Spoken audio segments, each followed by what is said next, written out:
Correct.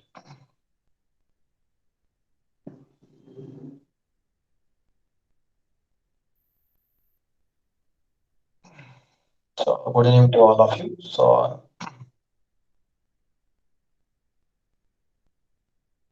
in the last class, I explained about fluid kinematics, how to find the velocity and acceleration of the fluid by using uh, different methods. That is, first one is Lagrangian method and Euler's method. But most of the cases we are using Euler's method to calculate velocity and acceleration.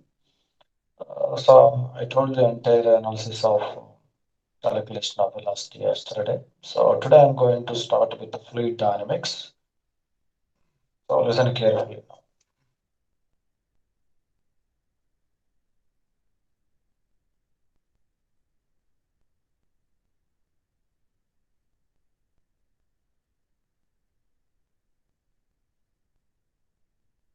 So first of all, what is the definition of fluid mechanics? Is nothing but the study of fluids which are said to be under motion with consideration of forces. So I'm writing here study of fluids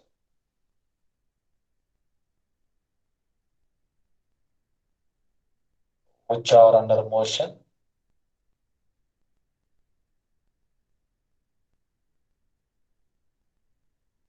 with the consideration of forces.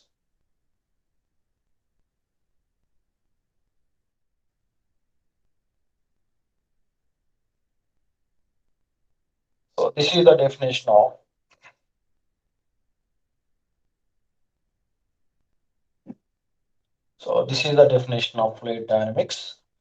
So if we consider the forces, so automatically we can write the Newton's second law, that is F is equal to m into A. That is a Newton's second law. That is the net force acting on a fluid is always equal to mass into acceleration. So, but according to your Euler's formula, acceleration having two parts when the fluid is said to be under motion. All of you know very well. That is nothing but, first of all, is nothing but convective acceleration. And next one is nothing but local acceleration. That is nothing but dv by ds plus dv by dt. So these are the two accelerations. That is also named as total acceleration along any direction, whether it is x or y or z. So we can write here simply, if I write fx is equal to m into how much ax. So that is equal to m into dv by ds is nothing but change in velocity with respect to direction. S is nothing but direction. What is the direction? If you take along x or y or z. So here I am writing here dv by dt, that is change in velocity with respect to time. Change in velocity with respect to time is nothing but local acceleration. Change in velocity with respect to direction is nothing but convective acceleration. So if the flow is said to be steady flow, this value must be equal to 0. Now see this one. I'm writing here. So when the flow is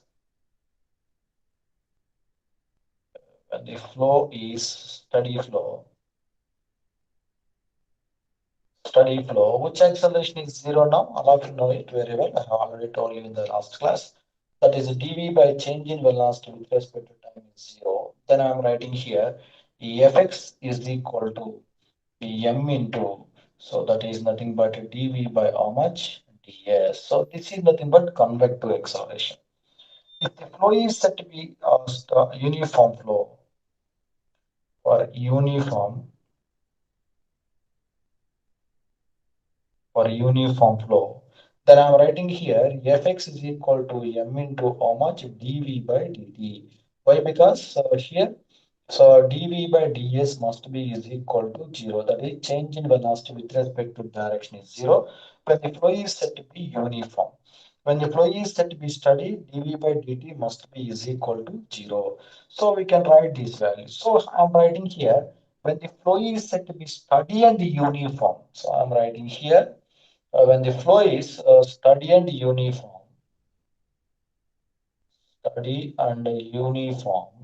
then what is the equation becomes, that is fx is equal to, so m into ax into dv by ds plus dv by dt.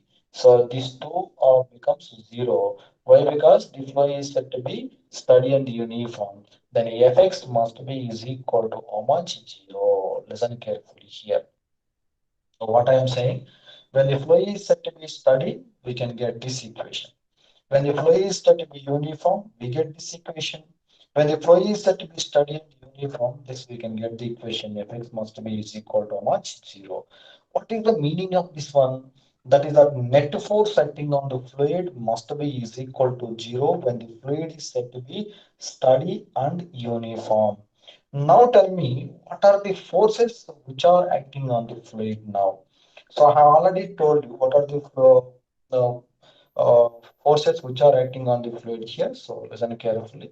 When the fluid is said to be steady and uniform, the net force must be is equal to how much? Zero. Net force is equal to how much? Zero. That is, I'm writing here. So here I'm writing Fx is equal to zero. That implies what are the forces which are acting on this fluid now? First one is nothing but gravity force plus pressure force plus viscous force plus compressibility force plus turbulence force is equal to m is equal to how much? Zero. That is the equation. We can get it when the fluid is said to be under steady and uniform flow. Then the net force, the sum of the forces must be is equal to how much? Zero. If the flow is not steady and not uniform, then we can write directly like this. So I'm writing here gravity force plus pressure force plus viscous force plus compressibility force plus turbulence force is equal to m into ax. That is the general equation. If the flow is said to be steady and uniform, we can write this equation. If the flow is not steady and uniform, we can write this equation. Now here, I'm writing the first condition. So if there is no compressibility force, so for example, if it is a liquid, what is the compressibility force now? Is less or more? So liquid is an incompressible fluid. So compressibility force is very, very less when compared to remaining forces when it is said to be a liquid. When it is said to be a liquid. So if you neglect, I'm writing, if we neglect FC value, if we neglect Fc value, then we can get here gravity force plus pressure force plus viscous force plus turbulence force is equal to m into ax. So this equation is named as a Reynolds equation. A Reynolds equation. So this can be applicable for a turbulent flow and a laminar flow. So we can apply it. Then we can find the what is the net force acting on the laminar flow, net force acting on the turbulent flow by using this equation. So here, if there is no turbulence, so this is nothing but turbulence force. What is the meaning of turbulence force here? So all the particles are collide to each other in the direction of flow. Then the flow is always named as turbulent flow. Or you get no point or not. So if there is no turbulence, there is no turbulence force is nothing but all the particles are moving along straight path. That means there is no any collision of the particles. So I'm writing here, if we neglect, if we neglect FT value, if we neglect EFT value, then I'm writing here, so gravity force plus pressure force plus viscous force is equal to m into ax. This is the equation, we can get it. If you neglect turbulence force and compressibility force, we are going to neglect it. So that this equation is named as Navier-Stokes equation. Navier-Stokes equation. So this equation is valid for laminar flow. So this equation valid for laminar flow. And this is the equation for turbulent flow. This is the equation for laminar flow. So here our next one is nothing but if we neglect viscous force. So here, what I am saying here, if you neglect viscous force, that means viscous force is minimum. But if you take any liquid in our nature, that liquid must have some viscosity. Viscosity never equal to zero. But here, I'm going to assume there is no viscous force. That is which condition here? Ideal condition. What are the condition here? Ideal condition. So if we neglect the viscous force, then I am getting the equation. Gravity force plus pressure force is equal to how much? M into AX. So this equation is named as Euler's equation. What's the name? Euler's equation. So Euler's equation contains only two forces. One is gravity force, one is pressure force. Now, if you compare these two forces, if you compare these two forces, gravity force and pressure force, which force is more than which force now here? So this force, pressure force is always more than the gravity force. Why? Because for example, if you take a small fluid element, that element is under certain pressure. That element is also having some weight. If you compare the pressure of the element and weight of the element, the weight of the element is very, very less when compared to pressure force. But there must be a weight. But if you compare these two, so this gravity force is always less than pressure force. So Euler's equation always depends on pressure. So what I told you at the starting of the class, if you want to learn the fluid mechanics, so fluid mechanics is totally depends on three variables. I have already told you that is first one is nothing but pressure. So pressure, so Euler's equation is also based on pressure. And the second one is nothing but velocity, and third one is nothing but force. So if you know the velocity, automatically we can find the acceleration, right?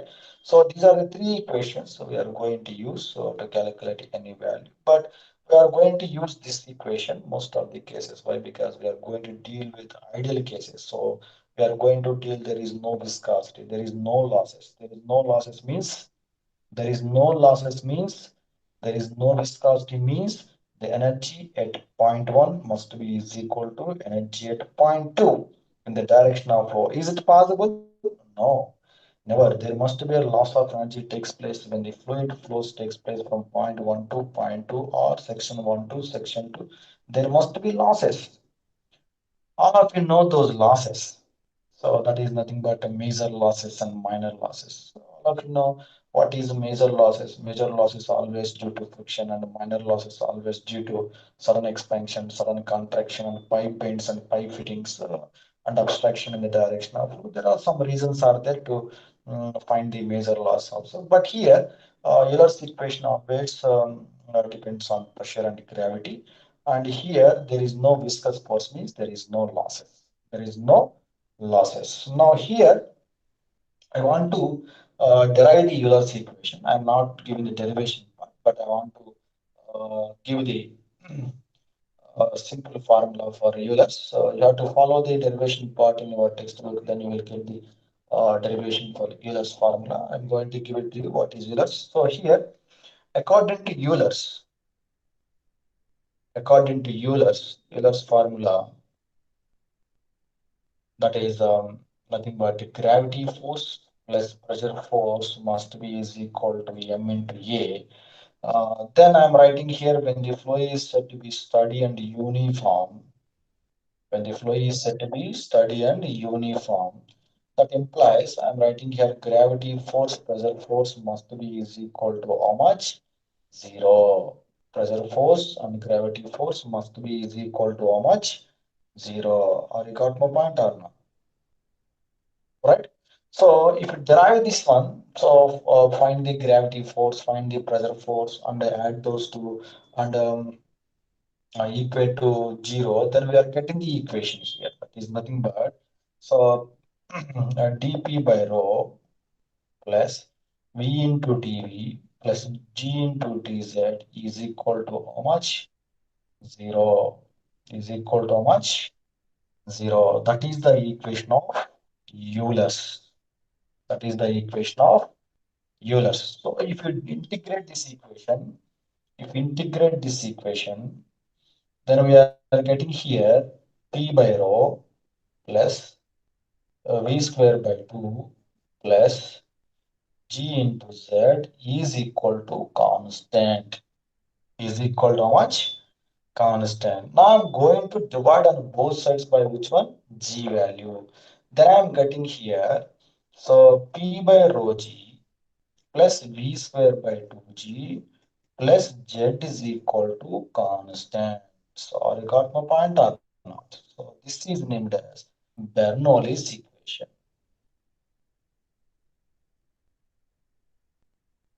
This is known as Bernoullis equation. So Bernoullis equation having three terms. This is named as pressure head. This is named as velocity head. It is named as datum head or potential head. It is depends on pressure, velocity, and gravity. So it is datum head, it is velocity head, it is pressure head. The sum of the three energies must be is equal to constant. That what is the meaning of this one? That means when the fluid is moving in this direction, from this point to this point. So energy at this point must be constant.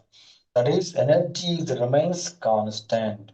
So now tell me here, remains constant when the fluid is passing through any device. Is it not possible? Why? Because there must be a friction between the fluid and the solid surface and with the contact surface. So there must be some losses. So there must be some losses occurs when the fluid is passing over any boundary or passing through a pipe or passing through any device. So there must be losses. But here, according to Bernoulli's equation, energy remains constant in the direction of flow. That is assumption only. That is, energy remains constant is nothing but Bernoulli's. It is always depends on law of conservation of energy. Energy neither create nor destroy. We can transfer from one form to another form here. So here, this is the Bernoulli's equation. This equation contains pressure head. What are the units of pressure head here? It is also expressed in terms of meters. Head is always expressed in terms of meters. It is also meters. It is also meters. Head is always expressed in terms of meters. So all energy is always in terms of meters. Forget for point or not. This is named as total energy of the fluid. That is T. That is total energy of the fluid. So according to Bernoulli's equation, when the flow is said to be steady and uniform, the total energy at any point in the direction of flow is remains constant. That is nothing but Bernoulli's equation. That is, there is no losses. So this equation is valid for which flow, the real flow or ideal flow. So this equation is valid for ideal flow only. So I want to write here two equations. I want to apply the Bernoulli's equation for ideal and real fluids now. In our nature, there is no any ideal fluid. All fluids are belongs to real. All fluids are belongs to which one? Real cases. So listen carefully here. So what is the Bernoulli's equation here? So for ideal case, for ideal fluid, what is the Bernoulli's equation? So I am writing here. So P1 by rho g, that is one at one point, that is V1 square by 2g plus Z1 is equal to P2 by rho g plus V2 square by 2g plus Z2. So this is the value of Bernoulli's equation for ideal fluid. That means at point one, this is the total energy. This is the total energy at point two. So what is the Bernoulli's equation says for ideal fluid? Energy at point one, energy at point two, both are same. That is total energy of the fluid at point one and point two, both are same. So this is energy at point one. This is energy at point. This is for ideal fluid. But in case of a real fluid, in case of a real fluid, in case of a real fluid, energy is not constant. Energy varies from point to point. Is it right or not? So that what I am writing here, so P1 by rho g plus V1 square by 2g plus Z1 is equal to P2 by rho g plus V2 square by 2g plus Z2 plus HL. What is HL here? Head losses. That is loss of energy here. So how many losses here now? So here we have two losses. That is, first one is named as major losses, and the second one is named as minor losses. I'll give it to you how to calculate major losses and minor losses. Or you got my point or not? Okay, right. So here, this is for Bernoullis equation for ideal. This is for Bernoullis equation for real fluid.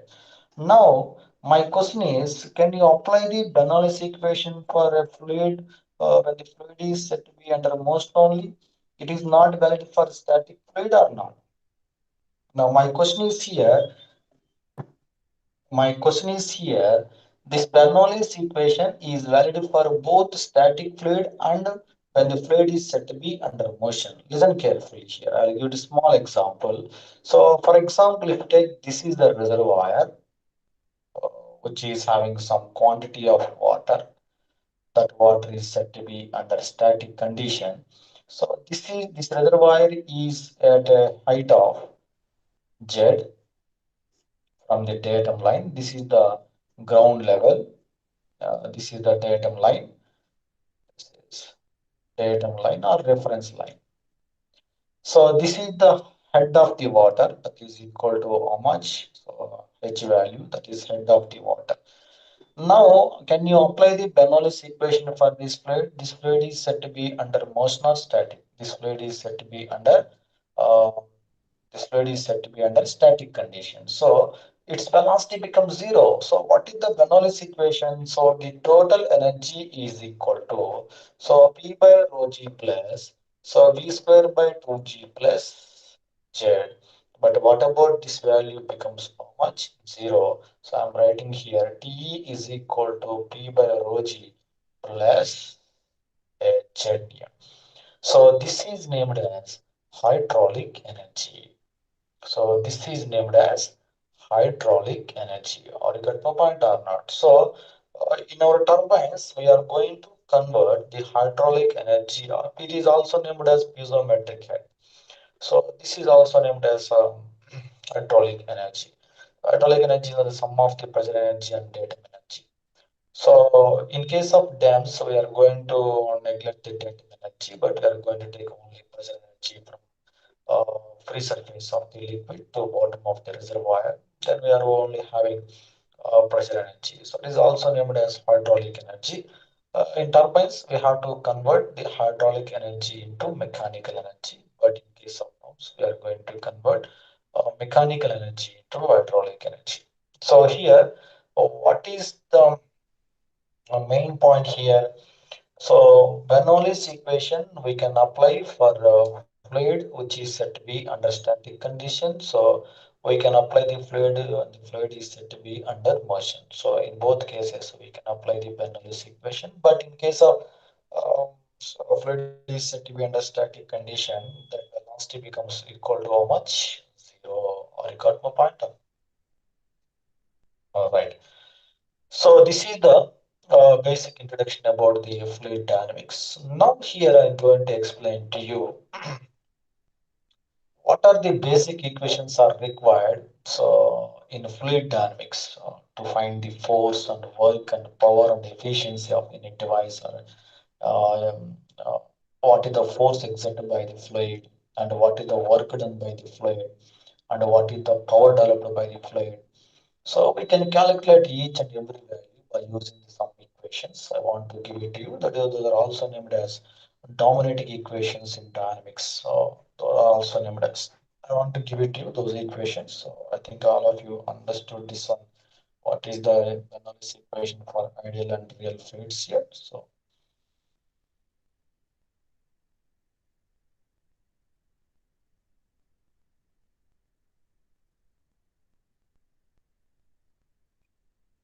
right.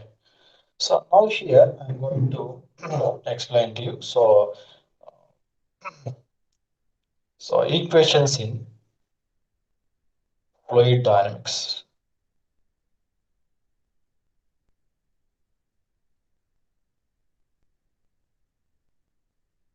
So first one, I'm going to write it here, continuity equation.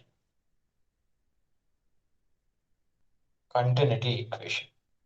What is Kinetic equation? So all of you know it. So Kinetic equation is always defined as mass flow rate is remains constant in the direction of flow. That is m dot is equal to how much constant? M dot is nothing but rho into A into V is equal to constant. I have already told you. So rho A V1. So we can apply for liquids and we can apply for gases also. So I told you in the last class what is the Kinetic equation for liquids and Kinetic equation for gases. So this is the Kinetic equation. So the Kinetic equation is based on the Kinetic equation is based on law of conservation of mass. Law of conservation of mass. It depends on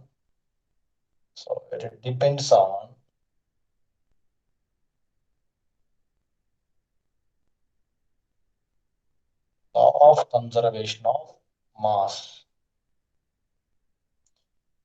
So kinetic equation is totally based on law of conservation of mass. So we can use this one. So we can write like this. So in case of liquids, we can write rho one A1 V1 is equal to rho two A2 into V2. But liquids are incompressible. These two are cancelled. So that implies we can write A1 V1 is equal to how much A2 V2.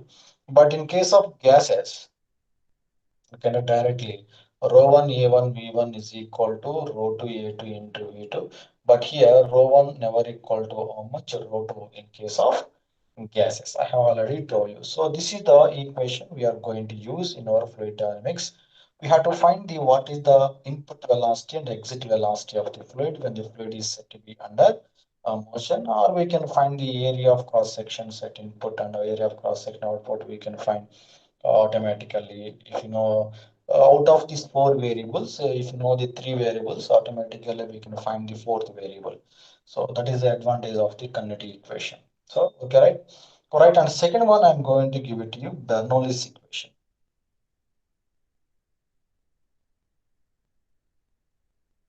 Bernoullis equation. So what is the Bernoullis equation here? That is P by rho g plus V square by 2g plus Z is equal to how much? Constant. That is energy is remains constant. So all of you know we can apply this Bernoullis equation for a fluid is said to be under static condition. This fluid is said to be under motion also. We can apply Bernoullis equation. So it is depends on which one now? It depends on law. It depends on law of conservation of energy.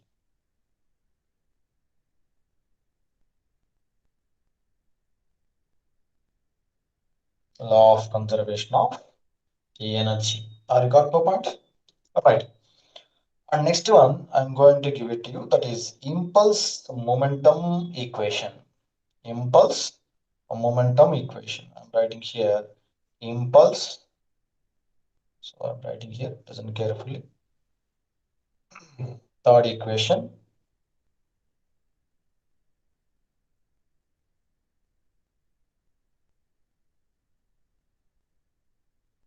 So in third equation, I'm going to write it here, impulse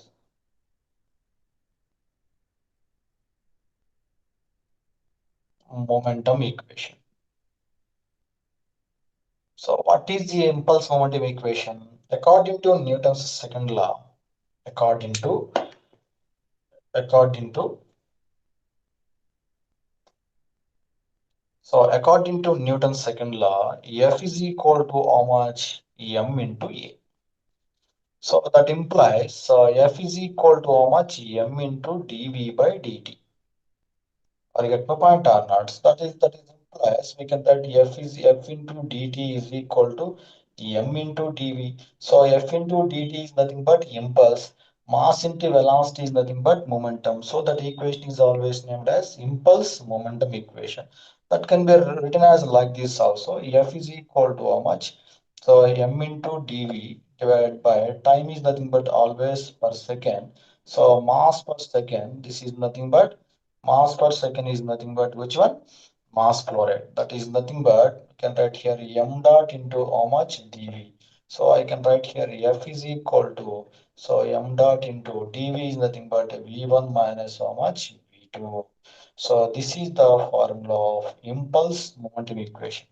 Actually, which velocity we can, in case of dv, we can write actually v2 minus v1.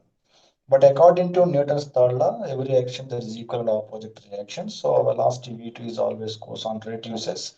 So we can get the negative value here if you write v2 minus v1. So why? Because initial velocity is more and final velocity is always less. Why? Because in the direction of flow, there must be a friction between the fluid and the pipe. So there must be a loss of velocity will take place. So that I'm writing dot into v1 minus v2. This is named as impulse momentum equation. So this is also depends on law of conservation of momentum. So I'm writing here, it depends on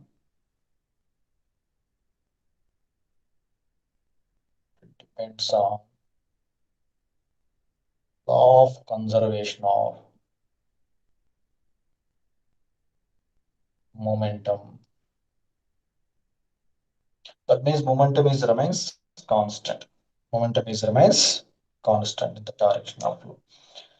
So this is nothing but impulse momentum equation. So this can be applied in different cases, but in our fluid mechanics, this implement momentum equation on first of all impact of jets. So applications I'm writing here where we can apply it applications. So first of all, we are writing impact of jets, and the second one is nothing but pipe ends. And next one is nothing but a nozzle and a nozzle and different cases we can apply like those things now. Okay, right. So most of the cases we have to learn. So impact of jets and pipe ends. How this blade always applies some force uh, on a blade. That blade may be fixed blade or moving blade by the jet. So impact of jet means when jet is always coming out from a nozzle with high velocity, it goes to apply some force on the blade. Then the blades are connected to rotor. The blades are rotated along with the rotor. The rotor is connected to shaft, and the shaft is connected to generator. So then there must be a development of power. So I will give it to you. And at the same time, so when the pipes are having some bend, when the fluid is moving in this direction, for example, if the pipe is like this, when the fluid is moves in this direction, so then what happens at this point we are having more force here. That is, the liquid always applies the more pressure at the corner points. So the corner points will goes to fail. So I want to replace the corner points with another joint. So I want to increase the strength of this corner now. So I want to increase a little more amount of material at that point. So this joint will not fail now. So I will give it to you how to apply the impulse momentum equation on impact of jets and pipe ends. I will give it to you. So these are the two cases very, very important get point of view. So how to apply impulse momentum equation. So it depends on law of conservation of momentum. So this is the equation we have to remember. I got my point on. So we can apply a nozzle blower, so a diffuser like this. So we can apply in any case. So this is about impulse momentum equation, right? And next one is nothing but moment of momentum equation. Next one is nothing but moment of momentum equation. What is the moment of momentum equation here? So we know that moment is nothing but force into perpendicular distance. For example, I am taking one particle here. That particle is rotating in a circular path, for example. So this is the particle I am taking here. This is the particle and this is the particle, but positions are different here. So this is the particle which is rotating with a radius of how much r. It is also is equal to how much r. Or you get my point or not? So this particle is rotating in a circular path. So when the particle is rotating in a circular path, it is having two types of velocities. One is said to be a linear velocity, one is said to be angular velocity. Or you got my point or not? So one is said to be linear velocity and one is said to be angular velocity. So if you draw a tangent here, the tangent always gives a linear velocity and it is having angular velocity here. Or you get my point or not? Or you got it? So what is angular velocity here? 2 pi n by 60. What is angular velocity here? Angular velocity is equal to 2 pi n divided by how much? 60. Or you got my point or not? But Yes, here, sir. what is linear velocity? Tell me. No, sir. No, sir. Nothing, sir. Okay, right. Right. So this particle is having two velocities. That is nothing but one is linear velocity and one is angular velocity. Angular velocity is equal to 2 pi n by 60. And the linear velocity is always equal to omega into r. Omega into how much? R. So what is omega here? Omega is nothing but 2 pi n divided by how much? 60. R is nothing but d by 2. 2 both are cancelled. And we can write here pi d n divided by 60 is nothing but linear velocity. So this is the formula of linear velocity. This is the formula of angular velocity. So I can convert linear velocity into angular velocity or angular velocity into linear velocity. So listen carefully. What is the linear velocity here? I am taking here v1. At the same time, it is also having some mass here m. It is also having same mass. There is no any mass change in mass of the fluid element. But here there must be a change in velocity. That is nothing but v2, linear velocity. So velocity is not same.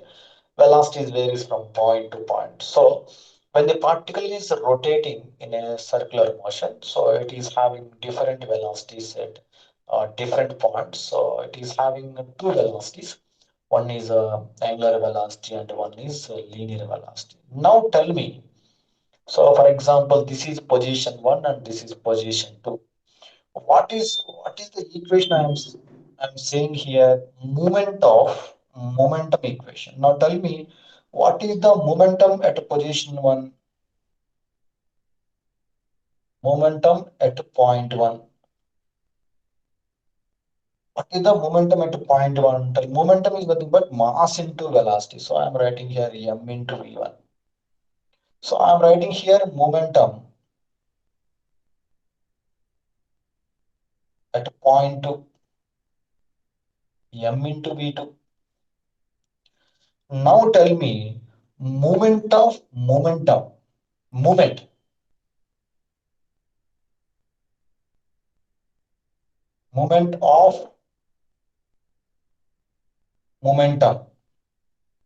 at one. How much? Tell me. Moment is nothing but, so this one is momentum. So I want to find the moment of this momentum. So what is the momentum here? MV1. So MV1, this is momentum. The perpendicular distance between these 2 points is nothing but R. This force into the perpendicular distance is always a momentum here. So momentum is nothing but I'm writing M into V1 into R into R. Moment of momentum at point one. At same time, moment of momentum at a point two is equal to M into V2 into how much? R. Or get my point or not? Now tell me here, what is change in moment of momentum? Now tell me here, what is change in moment of momentum? Change in moment of momentum. Now, what is change in moment of momentum? Generally, we can write here. So, initial final momentum minus initial momentum. Generally, we are writing here, but initial velocity is always more than final velocity. So, we can write here mv1 into r1 minus mv2 into how much? R2. So, here I am taking r here. So, here r is common. We can write here that implies mv1 minus mv2 into how much r, that is equal to m is common v1 minus v2 into r. But we know that m into v1 minus v2 is nothing but force. We know that. So I am writing here, change in moment of momentum is equal to force into radius. Force into radius is nothing but torque. Or you got my point or not? Force into radius is nothing but torque. Or you got it? It is also named as moment of momentum, or it is also named as change in moment of momentum. It is also named as angular momentum. That is change in angular momentum. It is also named as torque. So now tell me, so in which cases we are going to apply this formula now? Torque. So torque means when they are rotating in a circular motion. So in case of turbines, in case of pumps, we are going to apply torque here. Are you got my point or not? So we are going to apply this equation in different cases. So in our fluid mechanics, in our subject, we are going to learn it on pumps and turbines how to apply the torque formula. That is also named as moment of momentum here now.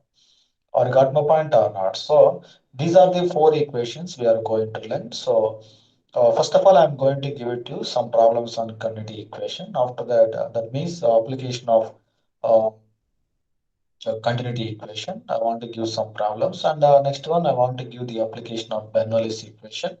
Then I will give some problems on Bernoullis equation. Then I will give the what is the application of uh, impulse momentum equation. Then I have to give some problems on the impulse momentum equation also. And at the last, I will give the application of momentum equation. That is, we are going to use on turbines and pumps. So, how to solve the problems which are given on turbines and pumps by using uh, this equation, that is moment of momentum equation. Okay, all right. So, first of all, I'm going to give it you equation of continuity equation, application of continuity equation. How to apply?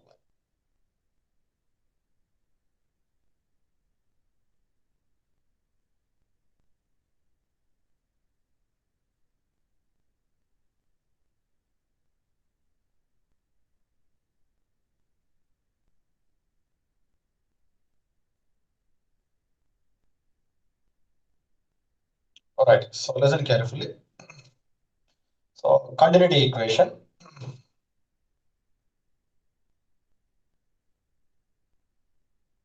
So I already told you, so where we can apply the Kinetic equation. What is the definition of Kinetic equation? Mass flow rate is remains constant. Mass flow rate is remains constant in the direction of flow. That is rho A into V is equal to constant in the direction of flow. If there is no any addition and there is no any subtraction of the fluid from the device. All of you know very well. Or got my point or not? Listen carefully. So if there is any addition, if there is any subtraction between the input and the output of the device, so we can't apply the Kinetic equation. The Kinetic equation is not satisfied. So what when the Kinetic equation is satisfied, if there is no any addition, if there is no any subtraction of the fluid between the input and the output, then the mass flow rate is remains constant. Now I want to give you a problem. So on the Kinetic equation, so how to solve it? Listen carefully. This is the problem which is given in gate examination. I'll give all the gate examination problems which are given in uh, Kinetic equation. So this is the case is given. This is the pipe which is having U bend, and at the end it is having some nozzle. This is the pipe,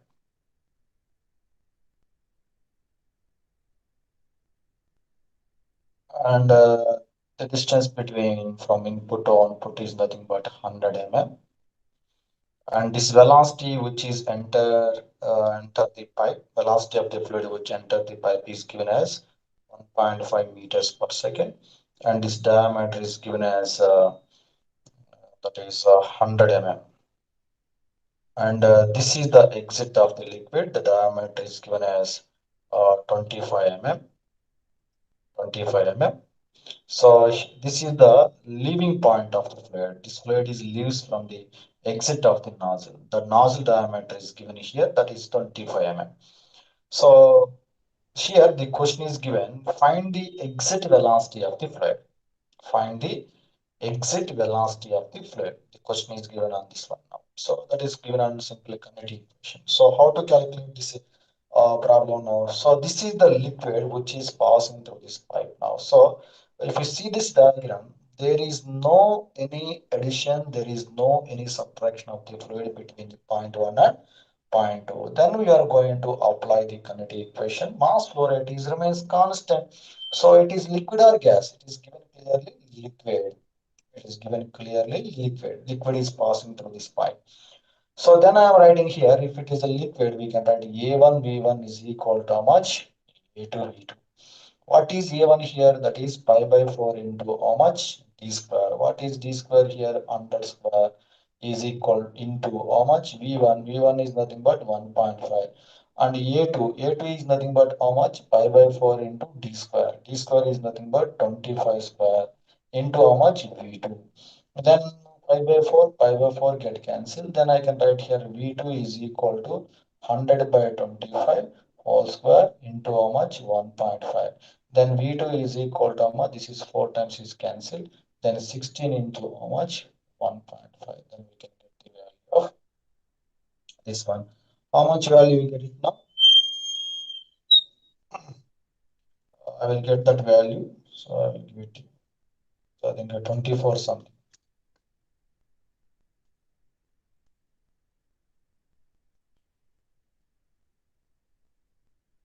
Right. So I will got it 24 meters per second. So this is the problem is given on problem is given on this pipe now. So I want to give some more problems on kinetic equation here now. This is the one problem which is given in gate examination. And one more problem is given in gate examination like this.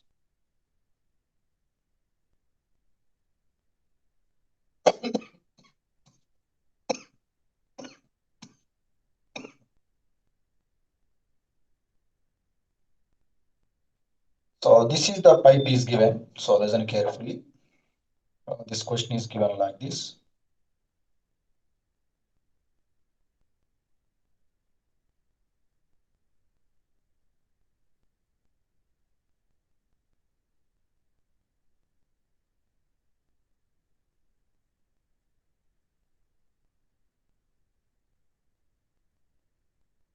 So this is the distance between this point one. This is a point one and point two.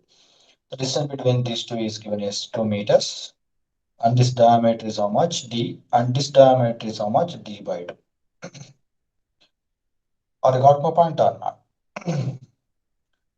So here, velocity at the entry point is given. So this is the fluid which is moving in this direction, which is leaving in this direction. It is V2 and it is V1. V1 is given as uh, 2 meters per second is given. 2 meters per second is given. So here the question is given gate examination. Find the exit velocity through this device now.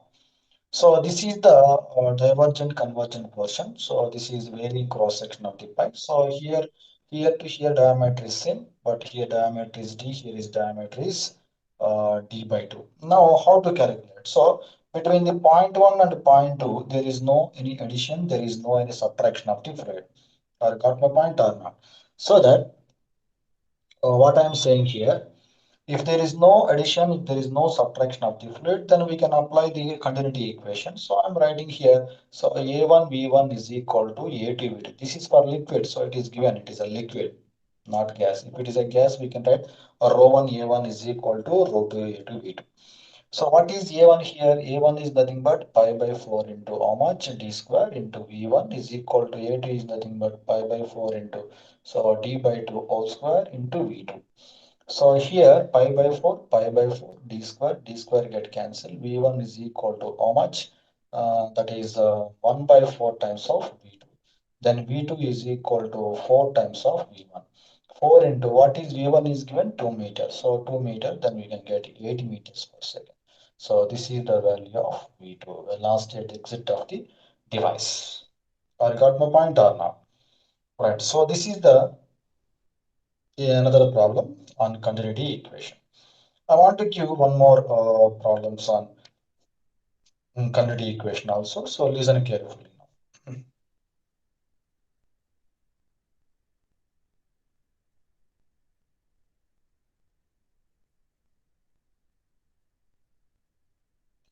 So this is the question is given like this. See this one. This is the pipes are given like this. Actually, it is a compound pipe system. The pipes are given like this.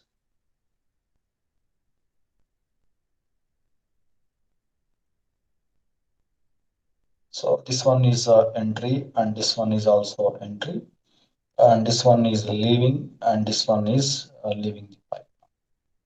So this one is point one, this one is point two, and this one is point three, and this one is point four is given. But here data is given like this. That is here is pipe one, pipe is given, and here area is given in a meter square or centimeter square. Here centimeter square is given area, and velocity is given, that is centimeters per second. So for pipe 1 data is given, for pipe 1, pipe 2, pipe 3, pipe 4 data is given like this. So pipe 1 area is 50, it is also 50, and pipe 2, pipe 3 is nothing but 80 centimeter square, and this one is nothing but 70. And here this velocity is 10 centimeters per second. So here the velocity is unknown value, and this velocity is also 5, and this velocity is also 5. So this is the problem is given for this one. So how to solve the velocity V2? I want to find the velocity of the fluid in pipe 2. Have you got my point or not? Right? So here, if you take this is the junction of point 1 and point 2, this is the junction of point 3 and point 4.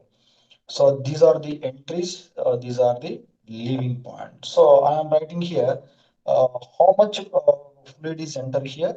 That is what is the discharge here? Discharge is nothing but Q1. What is the discharge here? Q2. What is the discharge here? Q4. What is the discharge here? Q3 here. So sum of the discharges at input is equal to sum of the discharges at output. If there is no any addition, if there is no any subtraction of the fluid between these two sections. You get my point or not? Or you got it? If there is no addition, there is no any subtraction of the fluid between these 2 points. You got my point or not? So directly we can write the equation, that is Q1. I'm writing this equation like this. So this one. So Q1 plus Q2 is equal to Q3 plus Q4. That implies I want to find the Q2, then Q3 plus Q4 minus Q1. What is Q3 here? Q3 is nothing but am I right? A3V3 plus A4V4 minus A1V1. Now tell me here by using that equation, how much you get the answer now? How much get the answer now here? So here Q2 is nothing but A2 into V2 is equal to A3V3. A3V3 means 80 into 5. 80 into 5. Or you got my point or not? So plus A4E4 70 into 5 minus 50 into 10. So what is A1 here? 50. So 50 into V2 is equal to 400, 350 minus 500. How much value we get it now? That is 400 plus 350 minus 500. 250 we get it. That is 250. So V2 is equal to 250 by 50. Then we are getting here 250 by 50 is nothing but 5. So I can write 5 centimeters per second is the value of velocity V2 in the pipe 2. So this is the way of calculation of velocity of the fluid in the pipe 2. So this is the another example problem, continuity equation. Now I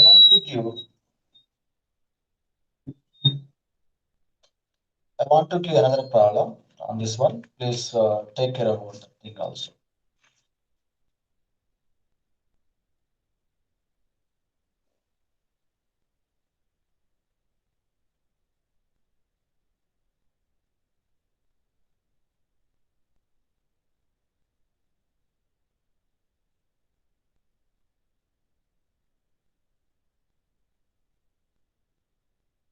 Right. So this is the problem is given like this. So this is the pipes are given connected like this.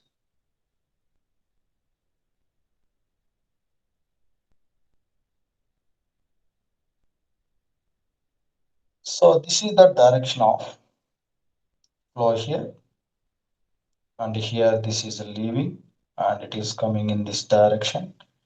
It is coming in this direction. It is leaving in this direction. So this one is pipe one. This one is pipe two. This one is pipe three, pipe four. This one is pipe five. And the data on this system is given. That is pipe one, one, two, three, four, five. Five pipes are there. Data is given like this. This is the velocities and the areas are also given. Velocities are also given in centimeters per second, and this is centimeters square is given. Okay, all right. So here, what is the velocity here? 5, 6, and V3 velocity we have to find it, and 4, 4, and V5. You have to find the V5 velocity also. But areas are given 4 centimeters square, and 5 to 10 to 10 and 8 centimeters square. So this is the data is given. So I want to apply the continuity equation on this system. So we can find very easily what is V3 and what is V5 values. So listen carefully here. So here I am taking this is one point and this is another point. So between these two, so there is no any addition, there is no any subtraction of the fluid. So we can apply the continuity equation here. Or get my point or not? So here I am taking this point P here. So here I am taking.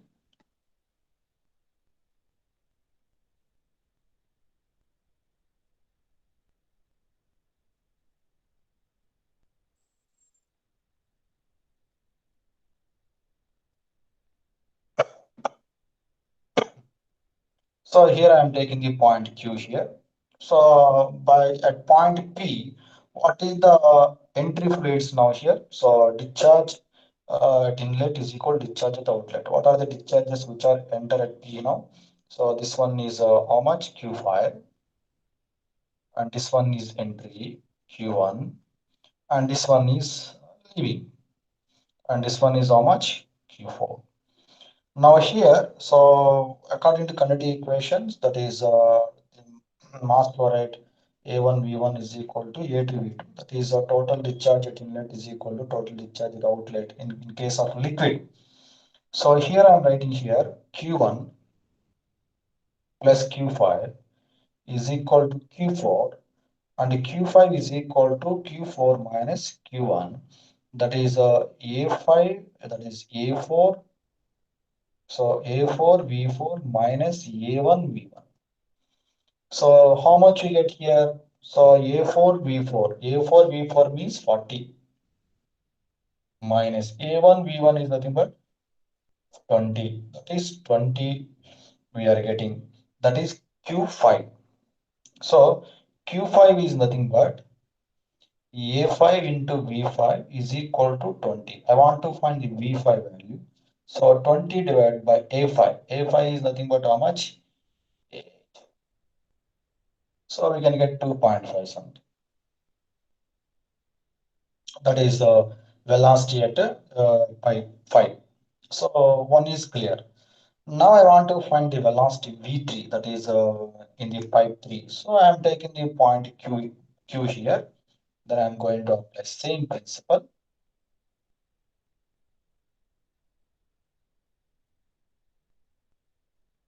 I'm going to apply the same principle at this point. So this is the leaving, that is Q5.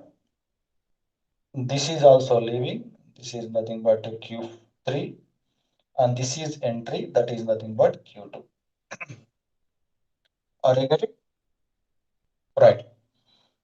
So here I'm going to take this one is nothing but what is the entry here? That is Q2 is equal to leaving, that is Q5 plus Q3.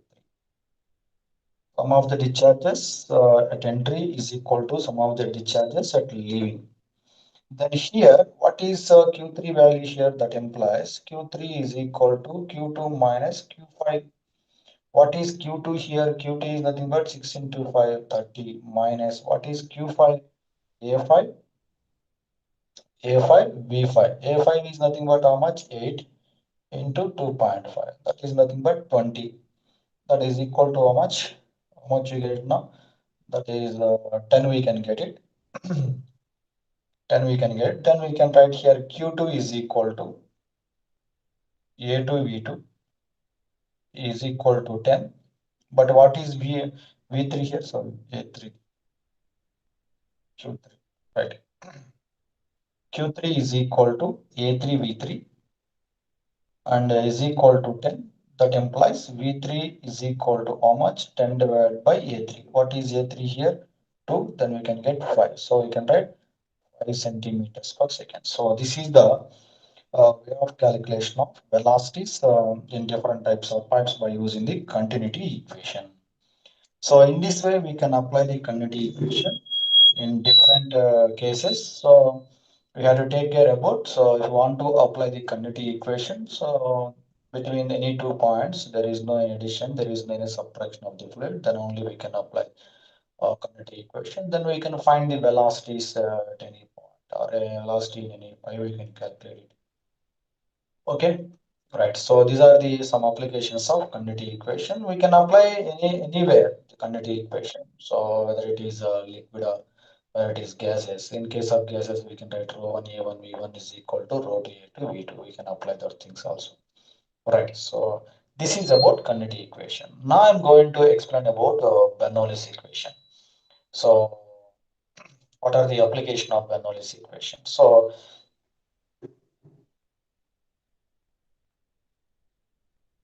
where we are going to apply Bernoullis equation here. So Bernoullis equation we can apply any case that flow through pipes. Uh, so open channel flow, submerged bodies, laminar flow, turbulent flow. So so we can apply in any case now here Bernoullis equation, that is orifices, mouthpieces, nozzles, flow through pipes, open channel flow. We can apply in any case Bernoullis equation. So what is the importance of this Bernoullis equation? By using the Bernoullis equation, we can find the pressure also. We can find the velocity also.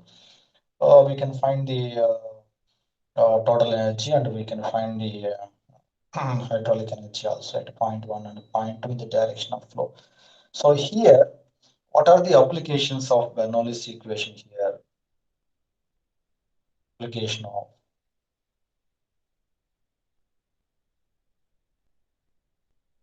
Bernoullis equation. So here in gate point of view, they're asking the questions application of Bernoullis equation. Here we are going to learn application of Bernoullis equation on Venturi meter. And the second one is nothing but orifice meter. And third one is nothing but beta.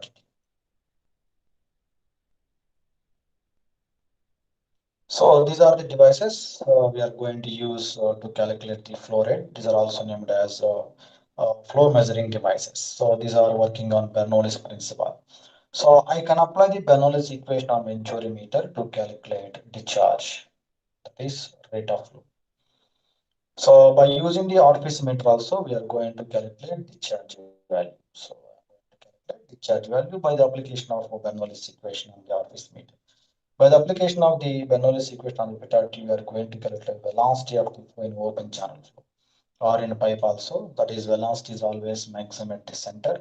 So I want to find the what is the maximum velocity in the pipe by using the pitot tube. So the pitot tube and orifice meter, venturi meter all are working on Bernoullis principle. So I want to apply the Bernoullis equation on this venturi meter, orifice meter, pitot tube. Then I'm going to find the velocity and discharge of the fluid. These are also named as flow measuring devices. So first of all, I'm going to explain about how to apply Bernoullis equation and how to apply Bernoullis equation of orifice meter, venturi meter, pitot tube, how to get the velocity and discharge values at outlet or inlet. Or you got my point? So I'll explain briefly. So how to calculate those values by using the Bernoullis equation. So please take care about those things now. First of all, I'm going to use Bernoullis equation of venturi meter. So venturi meter is always used. I'm writing here. So venturi meter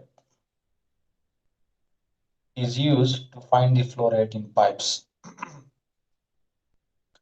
Flow rate in pipes.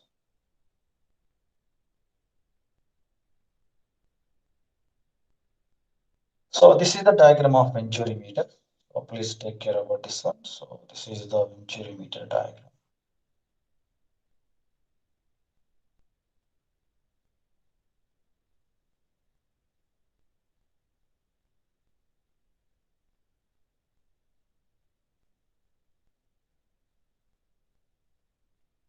So this one is from this point to this point.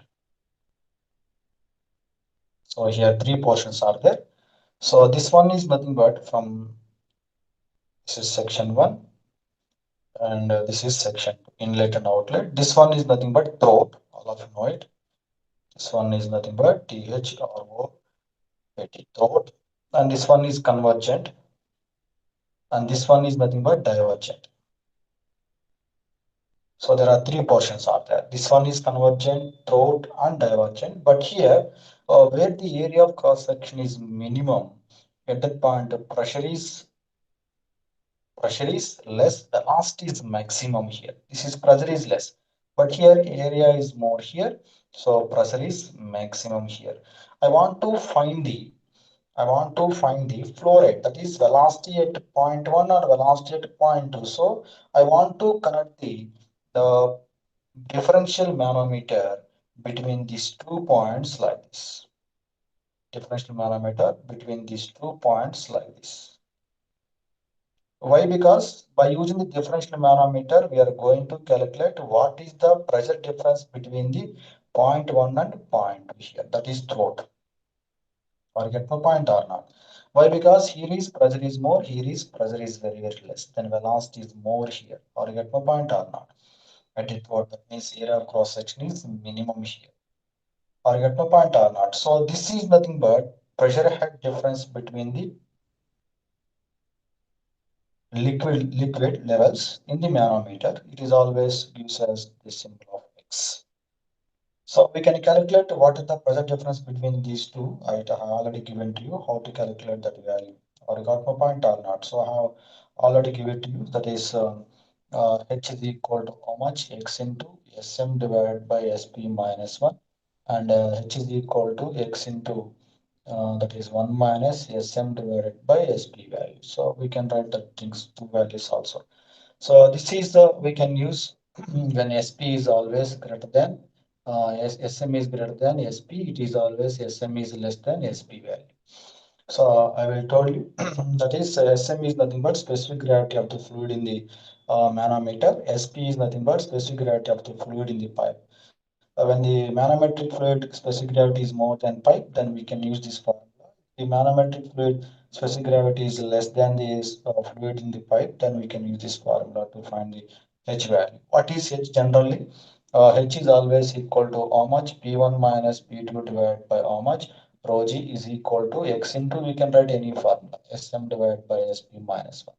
So what is P1 pressure at point 1? What is P2 pressure at point 2? This is a throat we are going to apply. So this is the datum line. I'm going to take it. So point 1 and point 2 both are at same distance from the datum line. This is the center of the pipe. So here I'm going to write it. Z1 is equal to how much? Z2. I'm going to assume this flow is nothing but ideal flow. The flow is nothing but ideal flow. Now tell me here. So I want to apply the Bernoullis equation for this flow between the inlet and throat area now. Okay, I got my point. So if you apply the Bernoullis equation, so if it is ideal, I can write simply. So P1 by rho g plus V1 square by 2g plus Z1 is equal to P2 by rho g plus V2 square by 2g plus Z2. Because Z1, Z2 both are cancelled here. I am not writing any losses. Why? Because this flow is ideal. This flow is ideal. Then I am writing here that is P1 minus P2 divided by rho g. I can take these two here and V2 square minus V1 square by 2g. And this value is equal to how much? H. H is equal to V2 square minus V1 square divided by how much? 2g. Now listen carefully. So I'm going to erase this diagram and give it to you.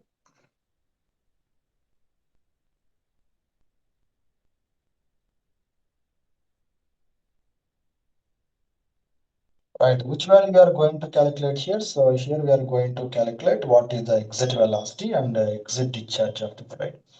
So here I'm writing from this one. So V2 square minus V1 square is equal to 2 into G into H. I got it. So I am going to convert V1 in terms of V2 or V2 in terms of V1. I'm going to convert anyway. So anyone we can use it. So how to convert V1 into V2 or V2 into V1? So I'm going to convert V1 into V2 or V2 into V1 by using the continuity equation. By using continuity equation. Okay, by using continuity equation. What is the continuity equation? So A1 V1 is equal to A2 V2.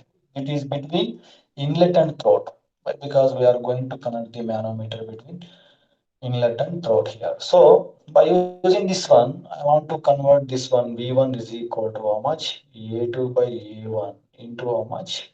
V2. What is A1 here? So here we can write like this.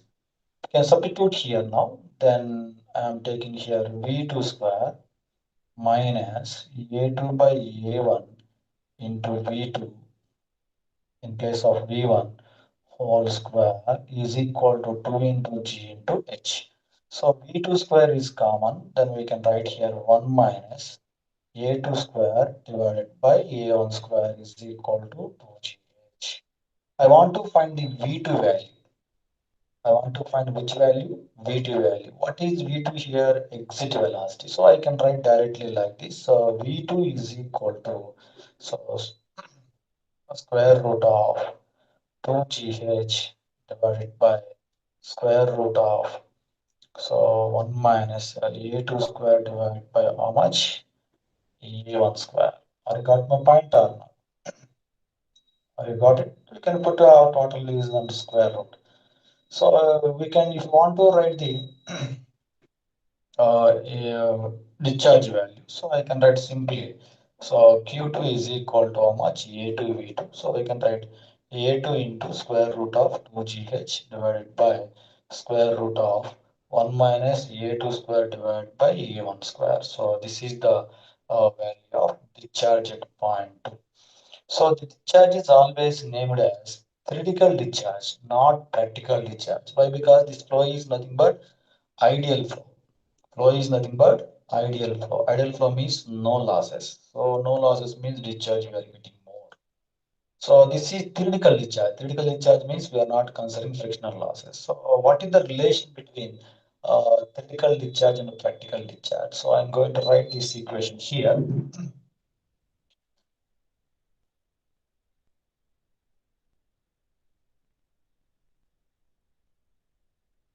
So here I'm writing here that is X actual discharge and theoretical discharge.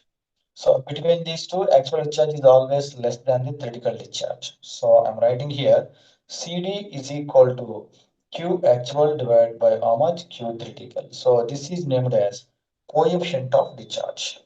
coefficient of discharge. So for a Venturi meter, coefficient of discharge is always varies from 0.95 to 0.99. So sometimes they will give 0.97, 0.96 that value. Then we can substitute here. Then we can solve the problem. So here, this discharge is practical discharge. It is always less than the theoretical discharge. The theoretical discharge we can calculate by using this formula. That is generally we can write here. So Q theoretical is equal to, we can take this A1 in the numerator. We can write A1, A2 into square root of 2GH divided by square root of, so A1 square minus how much A2 square. That is the required formula for Q critical. If you know the Q critical, they will give it to you a CD value. Then we can find the what is the Q actual value. So Q actual is equal to CD into A1 A2 into square root of 2GH divided by square root of A1 square minus how much A2 square. So these are the two values. So we can use to calculate the theoretical discharge and practical discharge of the fluid when it is passing through a pipe which is connected to Venturi meter. So this is the way of applying the Bernoullis equation on the Venturi meter to calculate the flow rate. So we had to remember only that formula. It's the center is not important, but you have to remember how to apply that is application. Why? Because if you want to solve the problem, you have to apply the Bernoullis equation. Okay, all right. So this is the application of Bernoullis equation on Venturi meter. Now I'm going to give the how to apply the Bernoullis equation on orifice meter also. So orifice meter is nothing but it is a opening. The opening may be circular or non-circular, whatever it is. Opening is nothing but orifice. So I want to use orifice to calculate flow rate in pipes also. But see this one, orifice meter.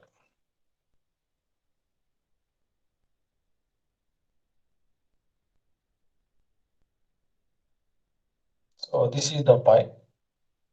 So this is also used to calculate flow rate discharge. So this is the pipe.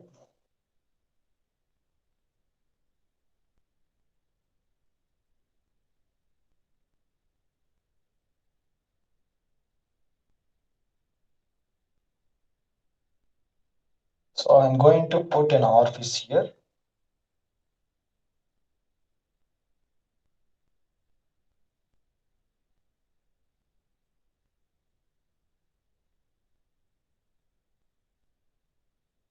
So the water will flow like this.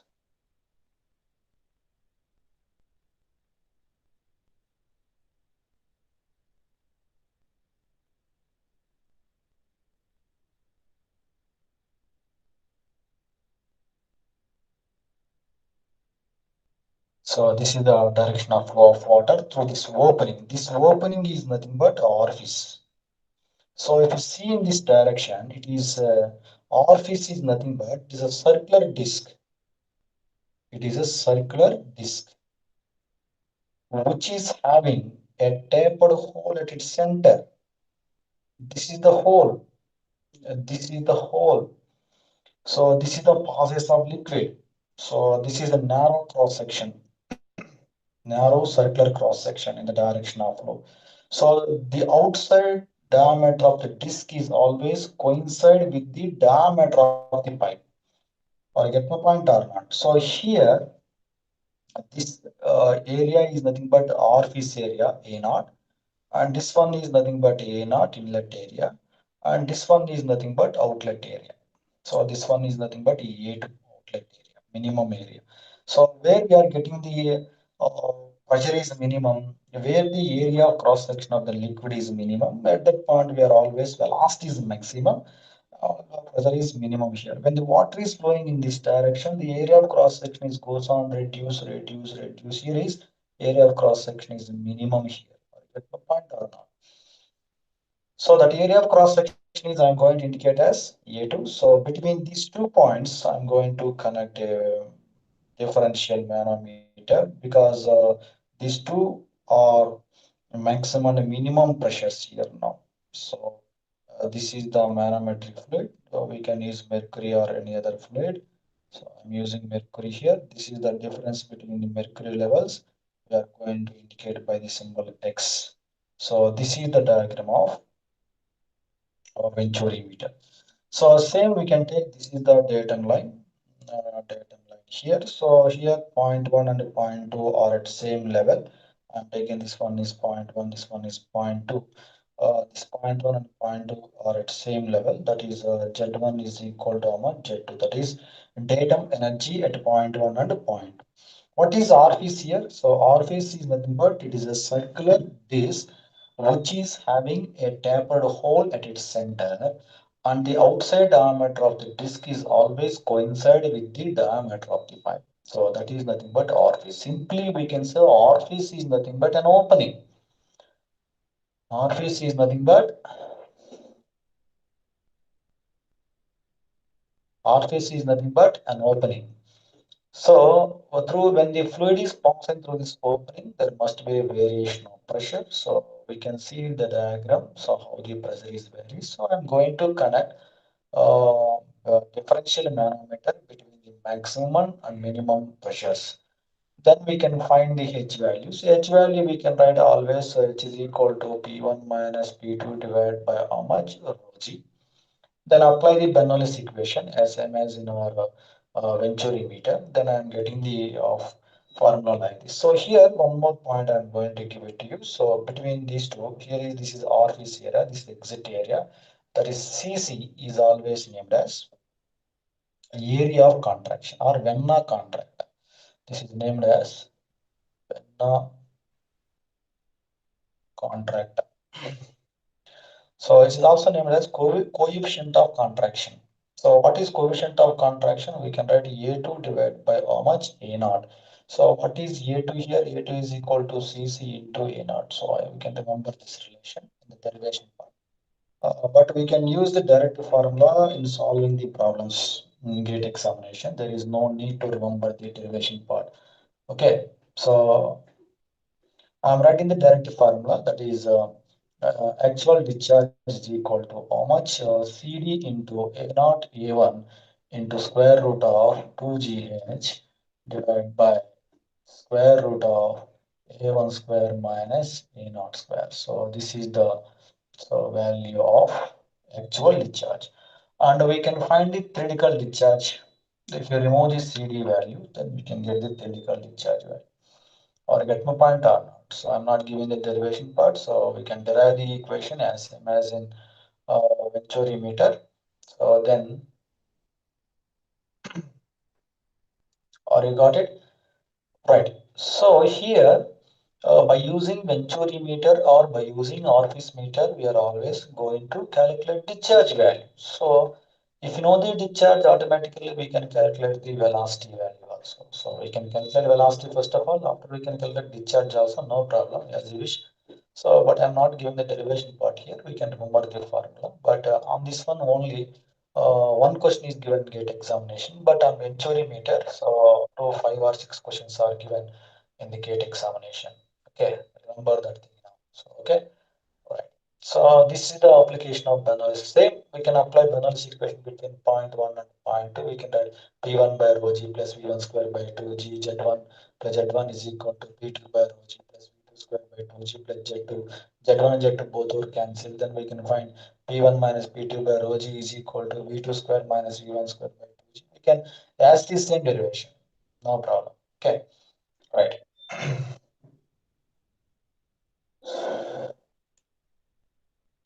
Now I'm going to give the application of Bernoullis equation on pitot tube. I'm going to give the Bernoullis equation on pitot tube. Listen carefully. On pitot tube, the 4 questions are given gate examination. What is the importance of this pitot tube? Pitot tube is always used to calculate the velocity of the fluid which is passing through a pipe or which is flowing in an open channel also. So pitot tube we can use uh, calculate the velocity in open channel flow and we can calculate the velocity in a pipe also. So listen carefully what is pitot tube and how we can apply the Bernoullis equation on pitot tube. So listen carefully here.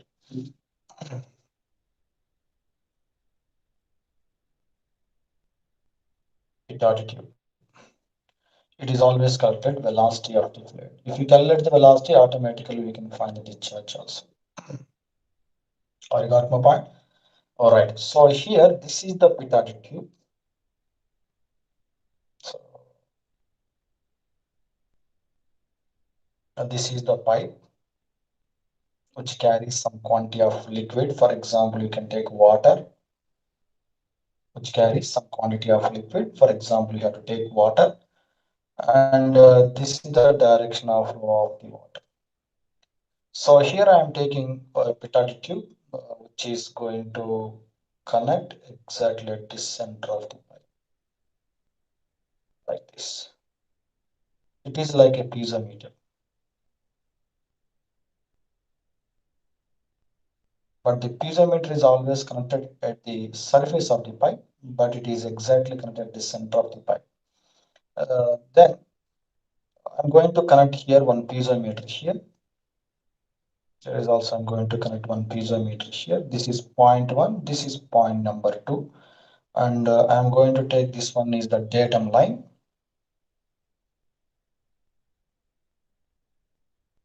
This is the datum line. Listen carefully. This is the datum line. So when the fluid is moving in this direction, so what is the pressure here? This pressure is always equal to atmospheric pressure. This pressure is also is equal to atmospheric pressure. When the fluid is moving in this direction continuously, then the fluid is come to this point, then the fluid having some pressure. If this pressure is more than this pressure, automatically the fluid will enter into this piezometer. Or got my point or not? Right? So this pressure head is I'm going to indicate as capital H. I'm going to indicate as capital H. It is named as static head. It is named as static head. Or you got my point? What I am saying here? When the fluid is passing in this direction, when it reaches to the point one, so when the fluid is having the pressure, if this pressure is, okay, thank you. If this pressure is, if this pressure is more than this pressure, automatically the liquid always flows from a high pressure to low pressure, and the liquid will rises and it will comes to static up to certain time. Then this height of the liquid is taken as H, that is named as pressure head at point one. That is pressure head at point one. Now this liquid is enter this pipe. So when the liquid is enter into this pipe, this liquid is also rises here or rises here. Or you got my point or not? But here, so this is the actual rise of the liquid in this piezometer. And here, when the liquid is enter into this piezometer, this level of the liquid is more than this level. And how much level is more than this piezometer level? It is indicated by small h, and this is indicated by capital H. I have already told you. Or got my point? Now I will give it to you how this will rises, how this height will rise. So why these two levels are not equal? Why the level of the liquid is more in piezometer than the more petard tube, more in petard tube than the piezometer? I'll give it to you. Listen carefully. What is the energy of the fluid here at point one? If you apply the Bernoullis equation, if you apply the Bernoullis equation, total energy is equal to so P by rho g plus V square by 2g plus Z1.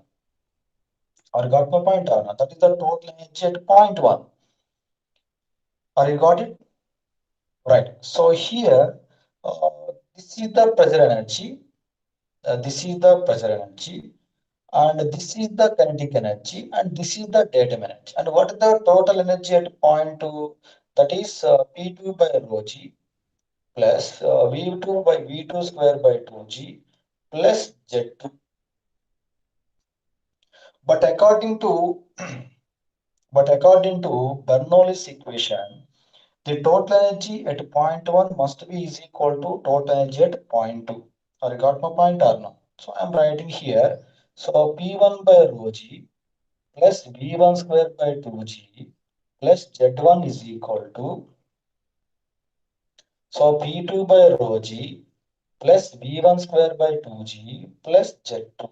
Z1, Z2 both are cancelled. Why? Because point 1 and point 2 both are lies on the same line.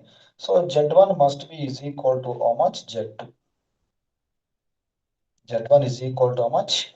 Z2. Or you got my point or not? Right? Right. So what is P1 by rho g? P1 by rho g is nothing but pressure head at point 1. What is the pressure head at point 1? Capital H.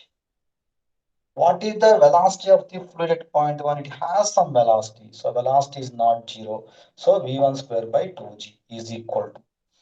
What is P2 by rho g? What is V1 square by 2g here? What is the pressure here? So here, when the liquid is entered here, what is its velocity here? Reduces. When the fluid is enter into this small area, it is not more area. It is a small circular pipe here. So when the area is reduces here, so velocity will reduce, pressure will increase. That's why the liquid rises. When the liquid rises in the manometer, so if there is any pressure rises, automatically the liquid will rises. So here at point 2 also, there must be a pressure, there must be a velocity. But if you compare the pressure and velocity, velocity is minimum, pressure is maximum. Or you got my point or not? Simply we can say. So simply we can understand like this. So this is the door. This is the door. Some persons are moving through the door. But here, this is the door. This is the door. So what are the area of cross section of the door here? Minimum. But here area of cross section of the door is maximum here. So through this area we can move very easily, but through this area we can't move easily now. So that when we are going to try to move through this area, so pressure will rise. Pressure will rise. Or you get my point or not? What about the velocity? Here is area is free, but area is very less, so we can easily moving through this area. But here we can't move freely through this area now. So our velocity will reduce before enter this area. What happened here? Velocity is reduces and this velocity is converts into which one? Pressure. This velocity is converted into which one now? Pressure. Or got the point or not? So this velocity is also converted into pressure. And what is the this pressure? This pressure plus this pressure, that is nothing but when this one is nothing but, so the sum of these two is nothing but pressure at this point. Or got my point? Or got my point or not? So this V1 square by 2g is also converted into P2 by rho g. That means the kinetic energy of the fluid is also converted into pressure energy. Now what is the pressure here? Point 2. So this is the total pressure from this point to this point. This is the what is the pressure head here? So P2 by rho g is nothing but capital H plus small h. But actually we can write in place of P2 by rho g capital H. But in place of V1 square by 2g we can write H value. Why? Because this much of height will rise as due to conversion of this kinetic energy into pressure energy. Due to conversion of this kinetic energy into which one? Pressure energy. So that I'm going to write H1 H plus capital. This is the total pressure head. So on the same line. I got my point or not? So HH both are cancelled. Then I'm writing here V1 square is equal to 2 into G into H. That implies V1 is equal to square root of 2GH. So this is the value of velocity. Or I got my point or not? So I can calculate the velocity of the fluid before enter into the pitot tube. When this fluid enters the pitot tube, its velocity goes on reduces and minimum and converts into pressure energy. When that velocity converts into pressure energy, actually up to this one we are having pressure head, pressure. But this velocity is converted into pressure again, this much of liquid will rise more. So that this much of pressure will rise. So what is the total pressure here? This pressure plus this pressure at point 2. That's why I'm writing capital H plus small h. So on both sides, the two h's are cancelled. Then we can get V1 is equal to square root of 2 into G into H. So here H increases. velocity also increases. When h reduces, velocity also reduces. Or you got my point or not? Or you got it? Right.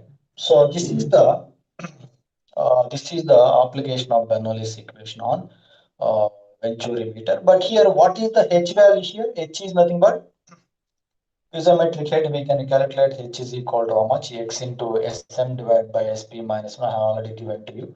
That is the pressure difference. So here, what is h here? Static head. What is h here? Static head. What is small h here? Small h is nothing but this one is nothing but piezometric head.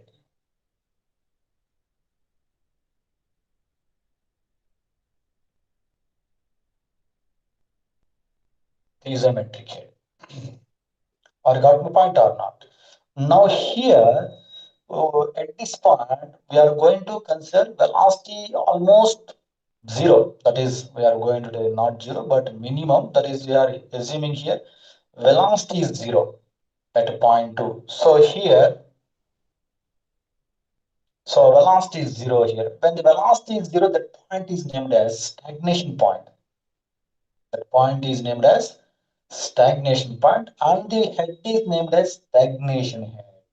So where the velocity of the fluid is zero, at that point we are always named as stagnation point, and the pressure is named as stagnation pressure, and temperature is stagnation temperature. Velocity becomes zero. Now what is the stagnation head here?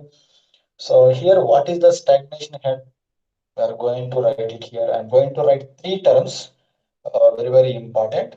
Listen carefully here on beta additive. So here capital H. So capital H is nothing but static head, and H is nothing but piezometric head,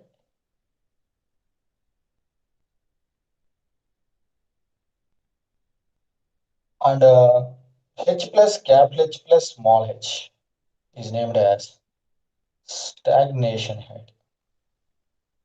Why? Because at this point velocity is zero. At this point velocity is zero. At that point head is named as stagnation head.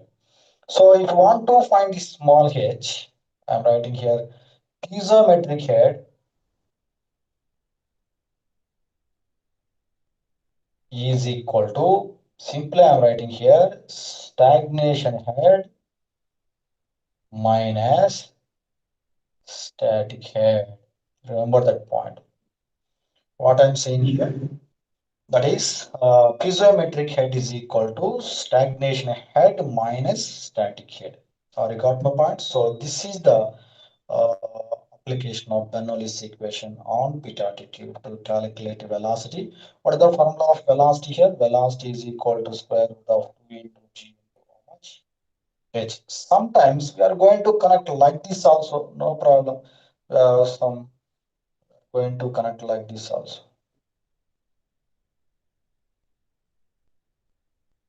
Or got my point or not? Then we can take the difference between the levels. Then we can, it is also named as differential beta tube.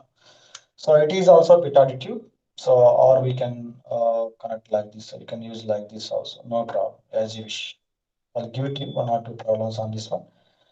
So this is the application of uh, Bernoullis equation on beta tube. So I hope you understand how to apply the Bernoullis equation on Venturi meter, Bernoullis equation on Warfis meter, Bernoullis equation on beta tube. Now I want to give the problems on Venturi meter, beta tube, and uh, next one is nothing but Warfis meter and beta tube. So here one more point I forgot it. So please listen carefully. What is orifice here? Orifice is nothing but an opening. So opening may be in the form of circular or non-circular shape. So that opening I can put at the side of the reservoir or at the bottom of the reservoir. So orifice can be used to find the flow rates in pipes, or we can find the flow rate in reservoirs. For example, if you take a reservoir.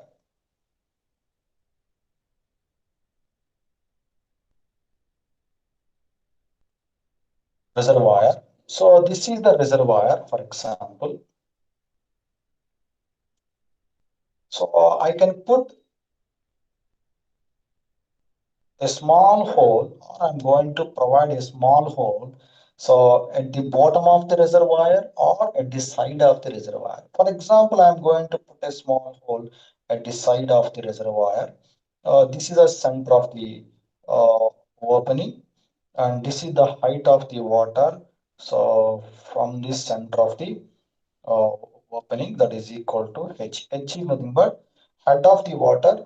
So above the center of the orifice, or above the opening, or above the orifice. So here, then water will move like this.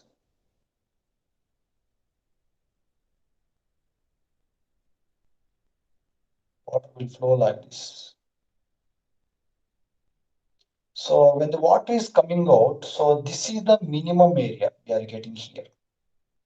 When the water is passing through this opening, we are getting this is the minimum area. Or you got my point or not? Actually, this is nothing but orifice area. This is nothing but minimum area. When the water is coming out from this opening, the area of cross section of the water is goes on reduce and will increase like this. Or you got my point or not? This is the flow of this fluid. Or you got it? So this is the orifice. But here I want to find the what is the velocity of this water which is coming out from this orifice. I want to find what is its velocity. If you know the velocity, I can find. So where this water goes to hit this ground, that means when the jet is coming out from this orifice, it goes to hit the surface. So I want to find, so at what distance it will goes to hit the surface, and which velocity contained by this jet. I want to find that velocity. Or get the point or not. So this velocity is always depends on which one. We know the formula generally. Velocity is always equal to square root of 2 into g into h. We can get the same formula for this case also. I will give it to you. But velocity is equal to how much? Square root of 2 into g into how much? H. When h increases, that is the height of the water increases. Velocity will also increases. When the height reduces, velocity will also reduces. Or got my point or not? Right? So if you observe it, so if you want to fill the tank, we are going to put a pipe at the top of this reservoir. Or got my point? This water is entered like this. If you want to empty the tank, if you want to remove the water from the tank, we are going to provide the hole at the bottom or at the side of the tank. Or got my point or not? So here my question is, what is the minimum size of the hole is required to remove the water uh, within a small time now? That is how much time will require to remove the water. So we have to provide the size of the hole also, that is minimum or maximum. When the hole is up to this one, if you put the hole up to this one, then strength of the this wall will reduce. Strength of the wall will reduce. When you put this very small hole, then it will takes more time to remove the water from the reservoir. So that some minimum size of the hole will require to remove the water within a small time. So I want to calculate the diameter also. Or Gatman, that is nothing but orifice diameter. So here, so this is the vertical distance traveled by the jet here. This is the jet. This is a vertical distance traveled by the jet. Okay, the jet is having some velocity. So here, I'm going to, this formula is same. That is equal to V is equal to 2 into G into how much? H here we can write. Why? Because set of the water I'm taking here H. Listen carefully. I'm not giving the derivation part. If you apply the Bernoullis equation for this case also, for example, if you take this is the datum line, example, if you take this is the datum line, if you take this is the point 1, this is point 2, point 1. So apply the Bernoullis equation between point 1 and point 2. Z1 and Z2 both are same. Then we can get the same relation. Velocity at exit V is equal to square root of 2 into G into H. So by this equation, we can easily say when H increases, velocity is also increases.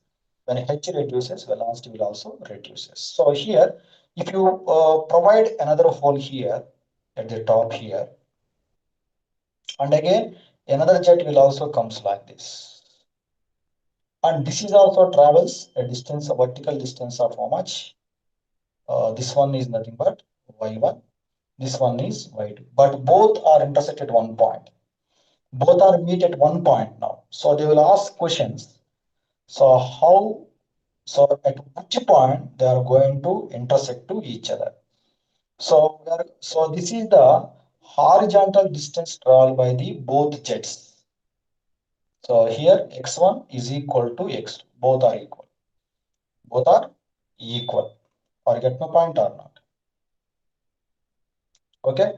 So what is the formula here? So we can use the one formula. Listen carefully. That is nothing but, so CV is equal to coefficient of velocity is equal to x divided by square root of 4 into y into h. That is the formula. Or you get my point or not? So by using this formula, we can calculate what is the horizontal distance traveled by the jet, and what is the where the two jets will intersect to each other. We will calculate very easily. So remember this one, CV value. So remember this one, CV. So this is the orifice. They will give it to you. Coefficient of velocity for orifice, they will give it to you. The coefficient of velocity of this orifice also, they will give it to you. So then we can calculate very easily.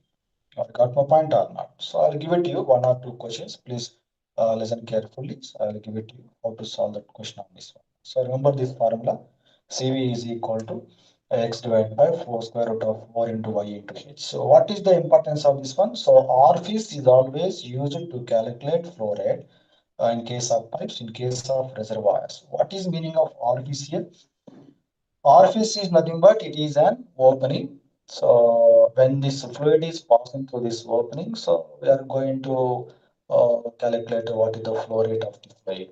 So by maintaining the pressure difference. So it is a reservoir, but if you provide a small opening at the bottom or at the side of the reservoir, then we can calculate what is its velocity of the fluid. But velocity formula is same. That is V is equal to square root of 2 into G into H. Or you got my point or not? So this velocity is always named as theoretical velocity. If you want to find the actual velocity, CV is equal to V actual divided by V theoretical. So this is the uh, formula for CV, but we can calculate V theoretical. This is, if we calculate V actual, divide these two, we can get this formula. But I'm not giving the derivation for this one, V actual, how to find it. Okay, right. So here I will give one simple question. Please listen carefully. So how to calculate here.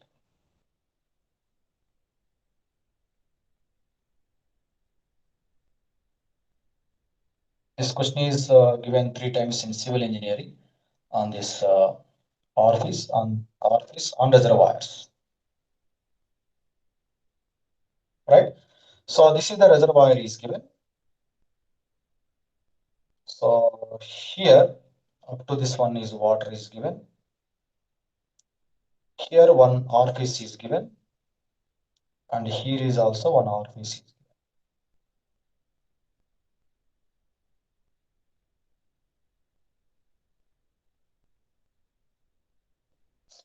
So here jet is coming from this one, and jet is also coming from this one. So these two are intersected at this point.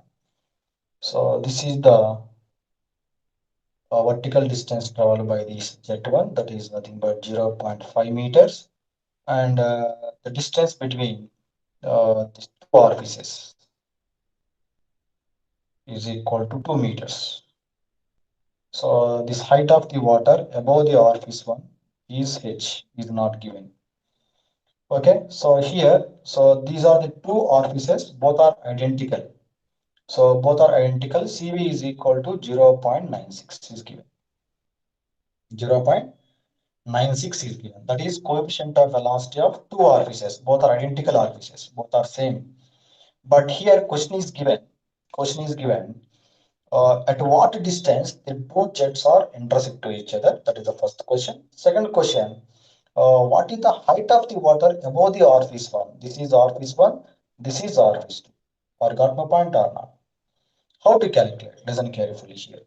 So what is the formula we have? This is the coefficient of velocity of the orifice, but both are identical orifice. So I can write this simply. CV1 is equal to how much? CV2. So what is CV1 here? X1 divided by square root of 4 into Y1 H1 is equal to X2 divided by square root of 4 into Y into H2.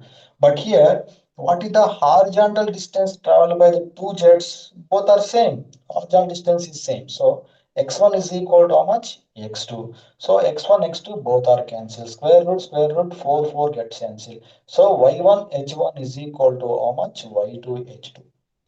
What is Y1? This is the Y1. Now this is the office one. We can take it as you wish. Y1, H1. Tell me here. This is one value. Y1 is nothing but up to this distance. What is Y1? What is Y1? 0.5 plus 2. 0.5 plus 2 into H1. H1 is nothing but height of the water above the orifice one. Height of the water above the orifice one. It is unknown value. That is H value is equal to. What is Y2? 0.5 into H2. What is the height of the water above the orifice 2? This is the total height. This is the total height. That is the height of the water above the orifice 2. Then I am getting here H plus 2 meters. So here I want to find H. If you find the H, we can get here. H is also is equal to 0.5 meters. We can get. So check it that way. So, so one is over. What is the height of the water above the orifice 1 is clear. And the second one we are going to calculate. So at what a horizontal distance these two jets goes to intersect to each other. So that for that case, I'm going to use the same condition.